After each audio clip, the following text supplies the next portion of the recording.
ஆகவே நிலம் இல்லை என்கிற காரணத்தை தமிழ்நாடு அரசாங்கம் சொல்ல முடியாது.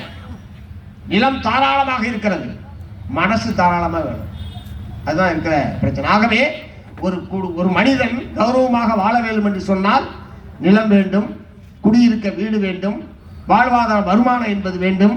இவை எல்லாம் முதலாளித்துவ சமூகத்தில் எல்லாருக்கும் எல்லாமும் என்று முழக்கமிடலாமே தவிர எல்லாருக்கும் எல்லாமும், எல்லாவற்றிலும் சமமான வாய்ப்பு, எல்லாவற்றிலும் சமமான பங்கு என்பது சோசலிச சமூகத்திலே தான் வழங்க முடியுமே தவிர முதலாளித்துவ சமூக அமைப்பில் எப்போதுமே அவர்களால் முடியாது. முதலாளித்துவ சமூக அமைப்பு என்பது முதலாளிகளுடைய நலன், முதலாளிகளுடைய லாபம் என்கிற கண்ணோட்டத்திலே தான் அவர்களுடைய அடிப்படை கொள்கை இருக்குமே தவிர எல்லாருக்கும் எல்லாமும் என்பது அவர் முதலாளித்துவ சமூக அமைப்பில் நடைமுறை சாத்தியமே இல்லை.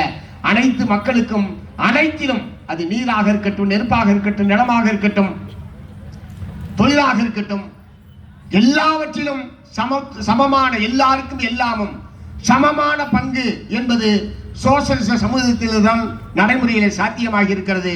அதுக்கு ஏராளமான முன்னுதாரணங்கள் இன்றைக்கும் இருந்து கொண்டிருக்கிறது. கியூபாவில், சைனாவில், வடகொரியாவில், வியட்நாமில், இன்னும் பல நாடுகளில் இன்றைக்கு நடைமுறையில் இருந்து கொண்டிருக்கிறது. அத்தகைய திசையை நோக்கி செல்ல வேண்டும் என்றுதான் இந்தியாவிற்கு கம்யூனிஸ்ட் இயக்கங்கள் போராடி கொண்டிருக்கிறது.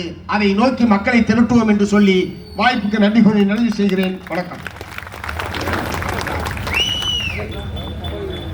நன்றி தோழர். மிகச்சிறப்பான சொற்பொழிவு ஆற்றிய தோழர் PS அவர்கள் நன்றி. நிறைவாக தோழர் பகத்சிங் தாஸ் கட்சியுடைய மாவட்ட செயற்குழுவிற்கு நன்றி தெரிவிப்பார்கள்.